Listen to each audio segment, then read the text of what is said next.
Hoje falando sobre a dependência, vícios, compulsões e qual que é a contribuição que a constelação familiar pode trazer no sentido de solucionar esse tipo de problema realmente dramático que particularmente eu como psiquiatra atendi muito, principalmente quando eu fui médico assistente, diretor clínico do Hospital Psiquiátrico Eurípides Barçanufo, aqui em Goiânia. Lá tem uma ala, né, uma enfermaria de dependência química com 100 leitos, então era uma demanda muito grande por ser referência no estado, na região inteira. Então eu pude ter a oportunidade de lidar com famílias inteiras sendo destruídas, digamos assim, por um familiar com a dependência química. A dependência química e o alcoolismo, na verdade, o alcoolismo é um tipo de dependência química, às vezes a gente fala como separados, mas entra tudo dentro do mesmo pacote. Então, dependência de crack, de cocaína, de LSD, de bala, né? Que é o êxtase, hoje em dia muito utilizado nas baladas. Atualmente, por causa da pandemia, deve ter dado uma parada, né? Mas todo tipo de dependência de substância é chamado de dependência química, inclusive tabaco, né? E drogas lícitas de um modo geral. Então, ao mesmo tempo que nós percebemos que a dependência, a compulsão, né, inclusive entra dentro desse pacote de compulsões, a compulsão por alimentos, ou seja, a compulsão alimentar periódica, conforme é o nome técnico que a psiquiatria chama, de um adoecimento, né, psíquico, onde a pessoa alterna períodos onde ela come muito, sente uma frustração, aí passa um período de jejum e aí prolongado, aí de repente ela rompe esse jejum com uma hiperalimentação de novo, uma grande frustração, um período de jejum prolongado e uma hiperalimentação. Então, a compulsão alimentar periódica também é um tipo de comportamento compulsivo, né?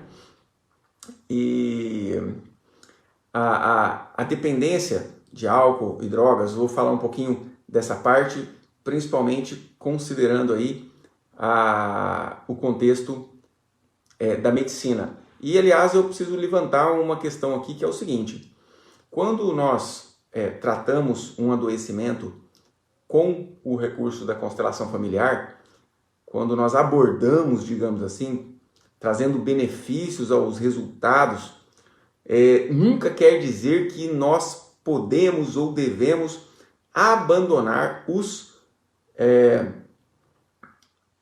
tratamentos convencionais. Então, em todos essas dependências e compulsões, nós encontramos desequilíbrios, ou seja, desordens em um nível neurobioquímico que poderão ser, com certeza absoluta, atenuados com o uso da medicação. Então, nunca uma intervenção com a constelação familiar vai dispensar o cuidado médico, né? A gente fala que todo o nosso destino é criado na nossa própria mente. Então, morre quem quer. Sim, não tenho dúvida disso. Porém, esse mecanismo que vai levar uma pessoa à morte ou um adoecimento qualquer, ele é inconsciente, é obscuro. Então, nunca se sabe quem está predisposto a morrer ou não. Então, por mais que a gente saiba disso, ninguém quer dizer que não vai tomar os cuidados para não contrair o coronavírus, por exemplo. Então, nós não dispensamos os outros cuidados médicos em nenhum momento durante esse tratamento. Então,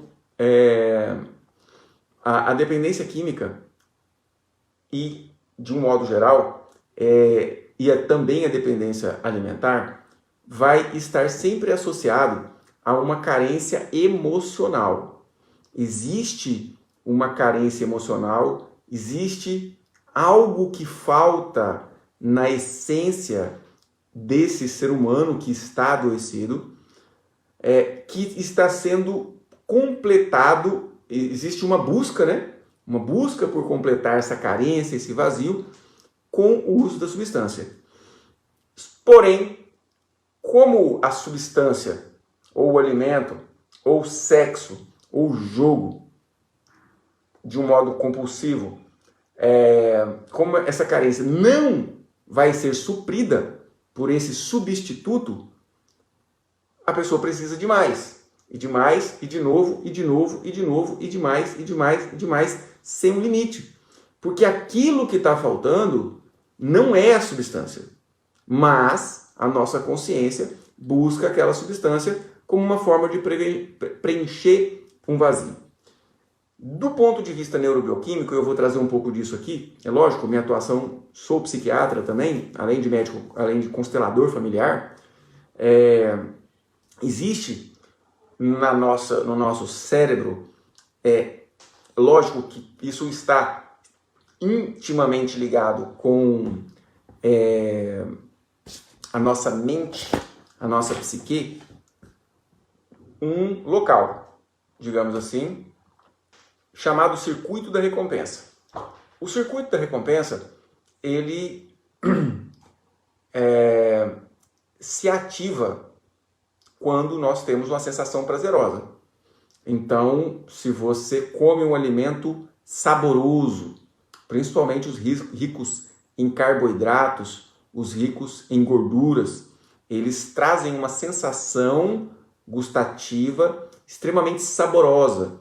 E o circuito da recompensa é como se fosse uma luzinha do prazer que dá uma acendida lá, em todas as pessoas. Se eu tenho uma relação sexual, se eu ganho um grande prêmio, quando eu recebo meu salário, quando eu tenho uma sensação de dever cumprido por ter realizado um serviço e tenho a recompensa desse serviço, essa luzinha do prazer, chamado circuito da recompensa, se acende.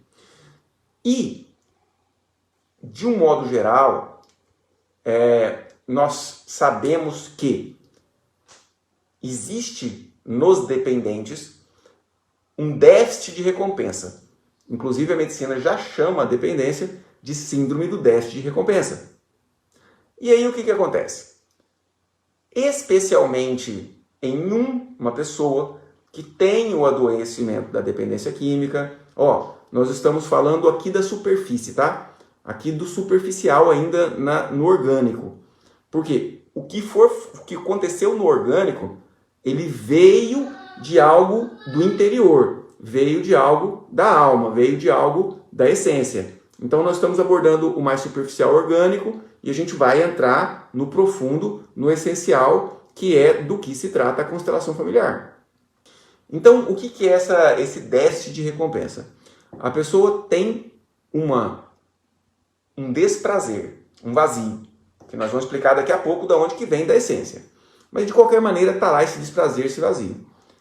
E num determinado momento, às vezes numa festinha de família mesmo, ele toma uma dose de uma bebida destilada ou cerveja, por exemplo, e de repente aquela pessoa experimenta um prazer que ela nunca teve na vida. Um prazer quantitativamente descomunal. Essa pessoa tem no seu circuito da recompensa, pelo álcool, uma reação de intenso prazer que vai levá-la ao alcoolismo. E isso explica por que algumas pessoas desenvolvem dependência de álcool, outro de maconha, outro de cocaína, outra de sexo. Por quê? Porque, em especial, aquela substância ou aquela situação, o próprio jogo patológico, compulsão por compras, aquela situação em especial, ou aquela substância em especial, atinge o circuito da recompensa, fazendo ela sentir um prazer bem químico mesmo, bem desassociado a um motivo lógico, um prazer excepcionalmente grande, né? Então, aquela pessoa que tem dependência de tabaco, quando experimentou o tabaco, ele sentiu um prazer 10 vezes maior do que teria numa situação comum, numa situação da vida cotidiana de fonte de prazer, que seria uma alimentação, que seria uma relação sexual, que seria alguma outra coisa. Tanto ou é que, quando a pessoa desenvolve a dependência química, ela vai deixando de lado as suas funções. Então a pessoa curtia pra caramba o trabalho que realizava. Primeiro, ele acaba perdendo o repertório de emoções de lazer. Gostava de um futebolzinho, mas depois que começou a fumar um baseado, ela encontra um prazer 10 vezes maior fumando um baseado do que jogando um futebolzinho. O que ele vai fazer? Ele vai deixar o futebol de lado e vai fumar maconha. Álcool, tabaco, outra coisa qualquer. E aí depois, funções sociais, né? Gostava de brincar com o filho, tal, fazer alguma coisa, ir pescar com os amigos, mas quando usou a substância, o prazer foi 10 vezes maior. E aí o que acontece? Ele deixa de lado a pescaria com os amigos, deixa de lado brincar com a criança e coloca a substância. Ele tinha um prazer e uma necessidade de trabalhar, mas o prazer que ele sente usando aquela substância, praticando aquela compulsão, é 10 vezes maior. Ele deixa de lado, muitas vezes, o trabalho e perde a sua função, inclusive, dentro do contexto familiar. Então, isso vai descrevendo e acumulando o prejuízo, o problema que essa dependência traz. Só que esse problema vai aumentando na vida da pessoa, e por um tempo a pessoa fala, não tem problema com isso não. Na hora que eu quiser eu paro. O que é a fase uma fase de negação. Não existe o problema. A pessoa acha que não existe, ela não consegue ver o problema, porque o prazer que ela sente é tão grande que qualquer pessoa que fala, olha, você não acha que você está bebendo demais? Fala, não, na hora que eu quiser eu paro. Isso aí, ninguém paga minhas contas, não, eu que, né? Então, uma fase de negação, depois uma fase de contemplação, onde ela olha aquilo e fala, é mesmo, tem problema, eu preciso parar de fumar. Um dia eu vou parar, mas ainda não quer parar não. Aí tem uma outra fase que o prejuízo já é tão grande que a pessoa entra numa fase de ação, é onde ele faz alguma coisa, procura uma ajuda, procura um tratamento médico, psiquiátrico, com a ajuda de medicação, procura um psicólogo, um terapeuta, um constelador, procura padre, pastor, seja lá quem for, procura grupos de ajuda mútua, ou seja, é uma fase onde a pessoa se dispõe a fazer alguma coisa para mudar aquela dependência. E é a fase onde geralmente vem, constelar a questão, beleza? Então, eu trouxe de um ponto de vista geral e técnico, e eu vou trazer agora um ponto de vista dentro da constelação familiar. A dependência química ela é vista pela medicina convencional como incurável. Pode passar 30 anos, a pessoa está na luta, resistindo para não usar, passa 30 anos. Se ele vacilar, se ele tiver um baque emocional, ele vai lembrar daquela substância como alívio, né? Por quê? Porque aquilo que faltava na essência dele não foi completado. E a substância vem cobrir esse buraco. Porém, a constelação familiar, a terapia integrativa, tem um prognóstico de cura? Sim. Sim. Como? Quando aquilo que faltava na consciência, na essência, na alma do ser humano é completada. E aí já não faz sentido buscar algo para completar aquilo, porque já está cheio. Entende? E o que falta na consciência, na alma, na essência da pessoa que ela busca suprir com as compulsões? Com muita frequência, para variar, a referência de pai e mãe. Ou um excluído do sistema familiar. A pessoa pode estar identificada, emaranhada quanticamente com familiares dependentes, com familiares compulsivos por sexo, com familiares compulsivos por jogo. Por quê? Porque muitos de vocês já me seguem aqui há algum tempo e já sabem que o que entrelaça a gente com os campos, com os sofrimentos das gerações anteriores, são o quê? Rejeição, negação, exclusão, crítica, julgamento, vergonha, dó. Todo aquele apontar de dedo para uma atitude de um familiar antepassado, seja pai, mãe, avô, bisavô, tio, tia, qualquer um da trajetória familiar que de alguma forma te deu vida, te trouxe até o momento presente, qualquer um que for excluído vai gerar num descendente um efeito de reinclusão. E essa reinclusão acontece como? Com a repetição da história daquele mesmo sofrimento, né? Então nós estamos olhando para o que falta. O que falta? O que realmente falta, né? Então, o que falta muitas vezes é a inclusão de um familiar excluído por aquele mesmo comportamento. Outro contexto de causa. Eu vou repetir uma coisa que eu sempre falo nas lives aqui, que é o seguinte. Em constelação, a base da constelação, além dessa questão desse campo informacional, a base da constelação é fenomenologia. Fenomenologia é o estudo daquilo que se observa, entendeu? Então, aquilo que se observa pode surgir de várias maneiras diferentes. Então, não é igual na medicina que uma doença tem uma causa e um remédio. Não é. Uma mesma doença pode ter várias causas diferentes e, óbvio, várias soluções diferentes. Uma mesma causa pode dar várias doenças diferentes, vários sofrimentos diferentes e, óbvio, vai ter a solução relacionada à mesma causa, né? Então, muitas vezes, a carência do pai e da mãe pode causar em uma pessoa depressão e ansiedade e na outra dependência química. Pode causar em um depressão, ansiedade, na outra dependência química e a ausência do pai, a carência dos pais. O que é a carência dos pais? Rejeição. Através do julgamento, da condenação, pode causar em uma outra pessoa dificuldade profissional, dificuldade financeira, dificuldade no relacionamento. Então, julgamentos contra a mãe pode causar um monte de coisa e assim por diante. É por isso que nós trazemos sempre uma perspectiva para cada um olhar para dentro da própria essência e se perguntar, né? Por que eu ainda sofro disso? Quem eu estou honrando sofrendo disso? Quem eu preciso incluir do meu sistema familiar para eu deixar de ter esse problema?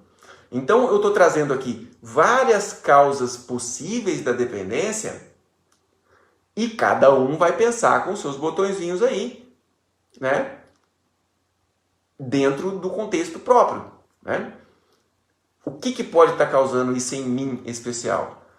Gente, vamos confiar na própria intuição. Vamos confiar na própria... Tudo que vem faz sentido.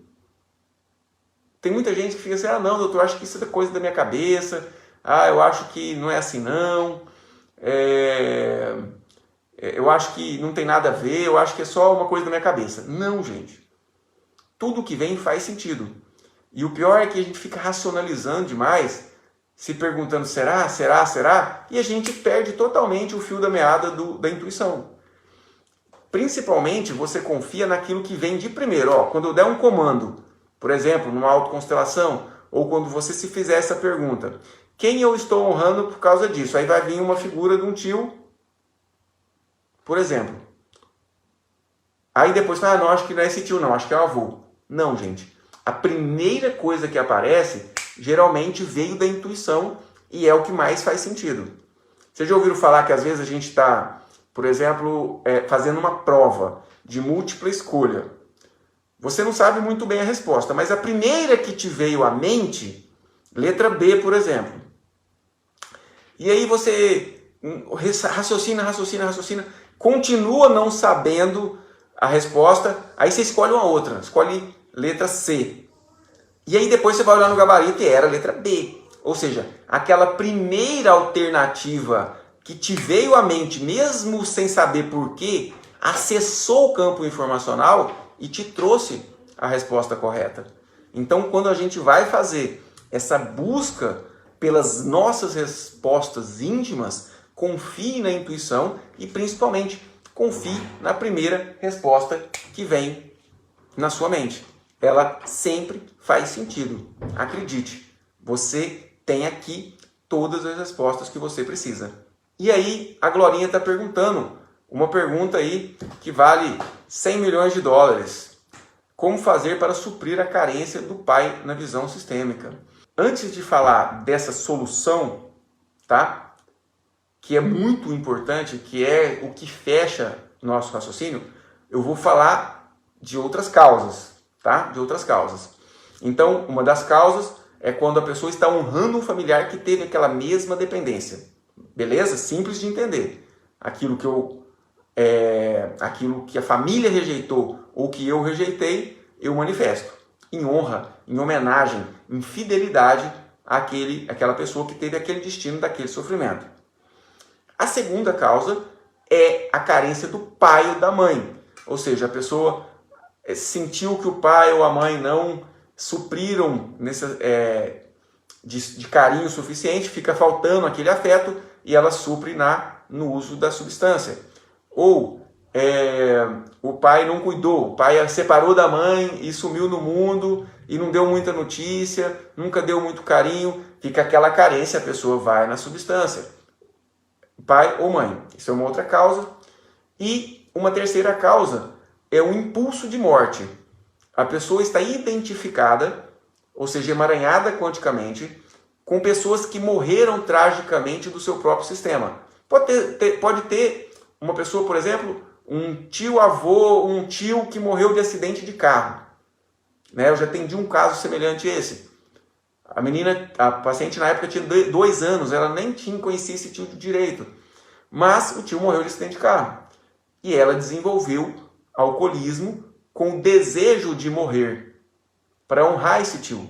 Ou seja, esse desejo de morrer para honrar mortes anteriores, muitas vezes faz a pessoa escolher a dependência de uma substância, porque ela sabe que aquela substância vai trazer para ela um caminho de morte. Uma outra forma que muitas vezes a carência do pai e da mãe acontece é o seguinte: desde lá da infância, o pai e a mãe têm conflitos. Pai briga com a mãe briga com o pai, nanana, e aquela criança, ela toma um partido de defender a mãe contra o pai. Aí essa carência do pai vai trazer para ela um vazio que vai fazer ela buscar uma substância, uma compulsão por compra, uma compulsão por sexo, uma compulsão, seja lá por que for, para suprir esse vazio. E vice-versa também, o contrário também, né? Assim, a pessoa julgava que a mãe judiava demais do pai. Aí toma partido do pai, se volta contra a mãe num julgamento, e essa ausência da mãe vai causar essa busca, né, desse sentimento aí. Quando nós acessamos esses conteúdos, são conteúdos, obviamente, dolorosos, né?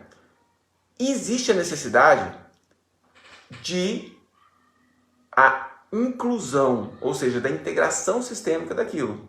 Ou seja, que é um processo de aceitação. E a primeira vez que a gente faz isso, geralmente dói mais.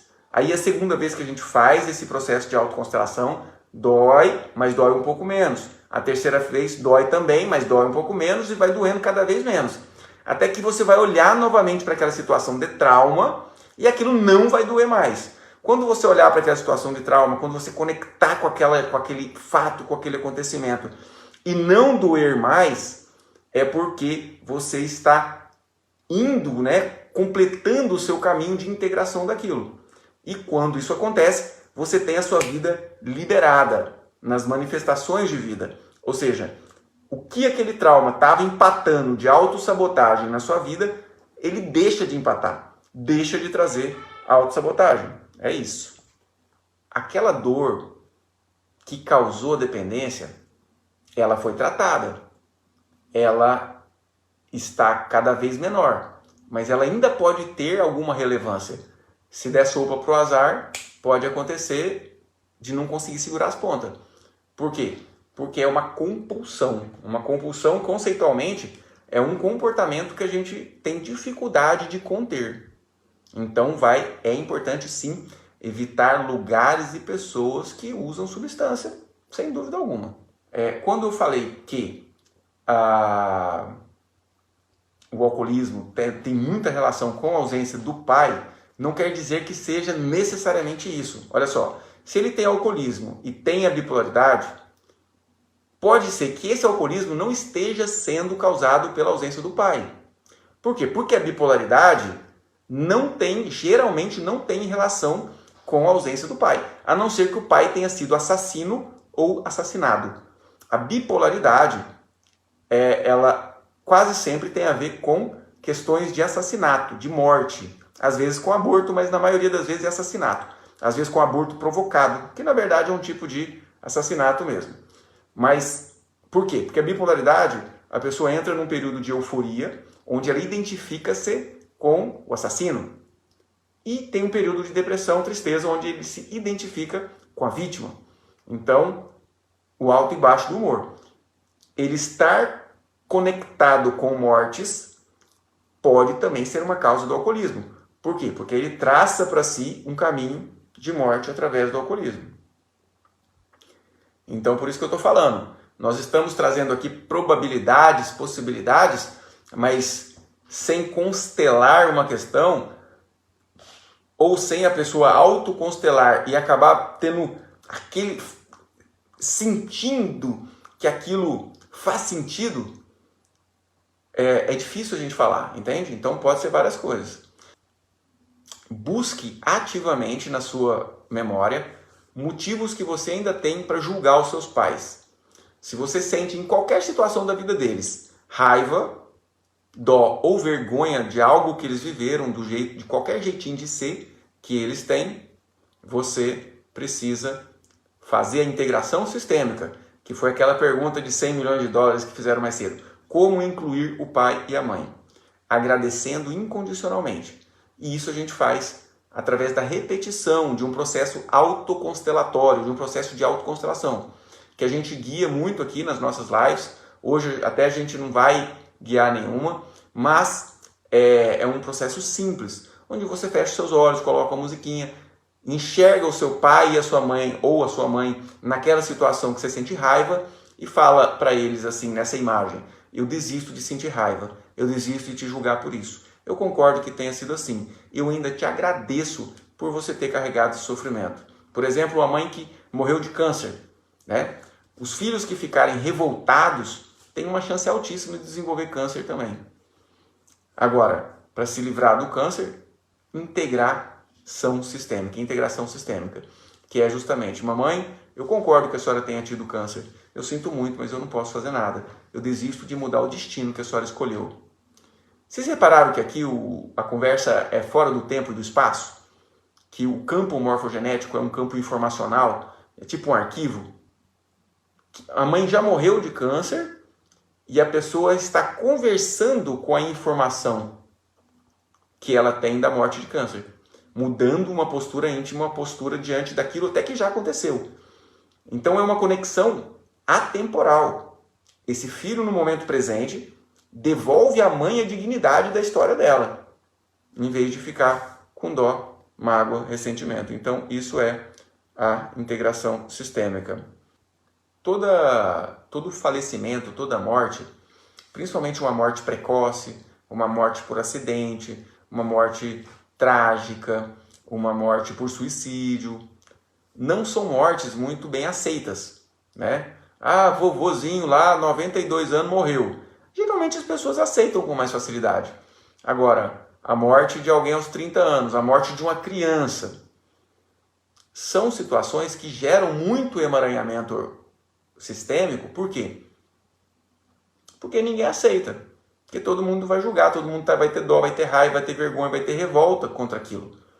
E o desejo de mudar aquilo que já aconteceu cria uma imagem daquilo que aconteceu, daquele sofrimento, e projeta para o futuro mais do mesmo. Simples assim. Então, não dá para a gente, né, saber exatamente qual que é a relação disso, né, de uma coisa com a outra, mas as mortes trazem um emaranhamento de um modo geral bastante forte. Beleza, galera? Gente, beijo no coração para vocês. Muito obrigado pela presença. Gratidão, gratidão. Beijo no coração.